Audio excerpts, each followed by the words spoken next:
தமிழ் சினிமால ஒரு சில இயக்குனர்கள் படங்கள் அப்படின்னா நம்பி போகலாம். அப்படி ஒரு இயக்குனர் தான் மகிழ் திருமேனி. ஆனால் அவருக்கான இடம் தமிழ் சினிமால இன்னும் அழுத்தமா கிடைக்கல அப்படின்னு தான் சொல்லணும். அவர் மூலமா அருண் விஜய்க்கு தடையற தாக்கல கிடைச்ச அங்கீகாரம் இந்த முறை மகிழ் திருமேனிக்கு தடம் படத்துல கிடைச்சதா இல்லையான்னு வாங்க இந்த வீடியோவை பார்க்கலாம். அருண் விஜய் எழில் கவின்னு 2 கதாபாத்திரத்துல நடிச்சிருக்காரு. எழில் ஒரு சிவில் இன்ஜினியரா சொந்தமா சைட் பார்க்குற அளவுக்கு வளர்ந்திருக்காரு.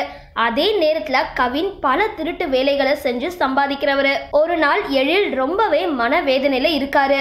அதே நேரத்துல கவினுக்கு ரூபாய் 9 லட்சம் வரைக்கும் பணம் தேவை ஏற்படுது. 2 பேருமே ஒரு நைட் தங்களுக்கான ஒரு தேவையை நிறைவேற்ற போறாங்க. அப்ப ஒரு பணக்கார இளைஞரை அருண் விஜய் கொலை செய்யறாரு. அடுத்த நாள் போலீஸ் இந்த கேஸ கையில எடுக்க இதுல அருண் விஜய் புகைப்படம் அந்த வீட்டுல இருக்கிற மாதிரி தெரியுது.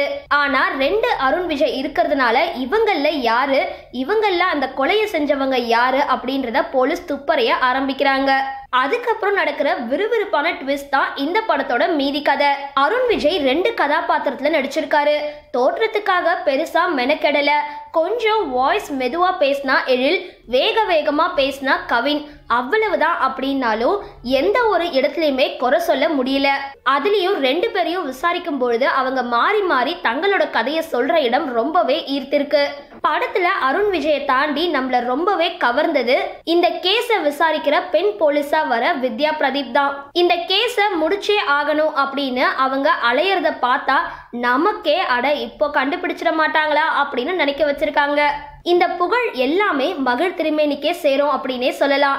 அட ஆமாங்க, செகண்ட் ஹாஃப்ல எல்லாம் யாரு கொலை செஞ்சாங்க அப்படின்னு தெரிஞ்சுக்கணும்ன்ற ஆர்வத்துல சீட்டோட நுனிக்கே வந்துட்டாங்க.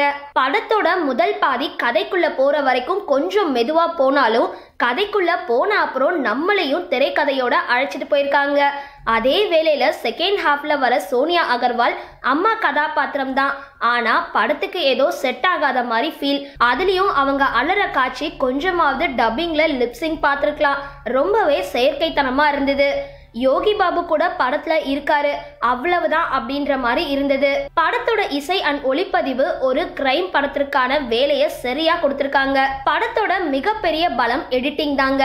2 அருண் விஜய் அவங்களையும் அவங்க சொல்ற கதைகளையும் எல்லாருக்கும் புரியுற விதத்துல கட் செஞ்சு காட்டியிருக்காங்க. இந்த படத்துல என்ன பிளஸ்ன்னு கேட்டீங்கன்னா படத்தோட திரைக்கதை செம்ம விறுவிறுப்பா போகுது. கிளைமேக்ஸ் ட்விஸ்ட் நம்ம ஒன்னு எதிர்பார்த்து அட இதுதானா அப்படின்னு நினைக்கும் போது அதுல இருந்து வேறொரு இடத்துக்கு போயிருக்காங்க. டெக்னிக்கல் விஷயங்கள்லாம் ரொம்பவே அருமையா வந்திருக்கு. ஆஸ் யூஷுவல் இந்த படத்துலயும் சில மைனஸ்லாம் இருக்கு. படம் முடிஞ்சு அந்த ட்விஸ்ட் மனநிலையை மக்களை போக விடாம அதுக்கப்புறம் வச்சு சில காட்சிகள் கொஞ்சம் தேவையில்லையோ அப்படின்னு தோணுது. மொத்தத்துல அருண் விஜயும் மகிழ் திருமேனியும் தமிழ் சினிமால திரும்பவும் அழுத்தமான ஒரு தடத்தை பதிச்சிருக்காங்கன்னு தான் சொல்லணும். சரி, இது படம் பார்த்த என்னோட ஒப்பீனியன். நீங்களும் படத்தை பார்த்திருந்தீங்கன்னா உங்களோட கருத்துக்களை கீழே இருக்க கமெண்ட் பாக்ஸ்ல போஸ்ட் பண்ணுங்க. இந்த வீடியோவை லைக் பண்ணுங்க, ஷேர் பண்ணுங்க, மறக்காம பக்கா டிவியை சப்ஸ்கிரைப் பண்ணுங்க.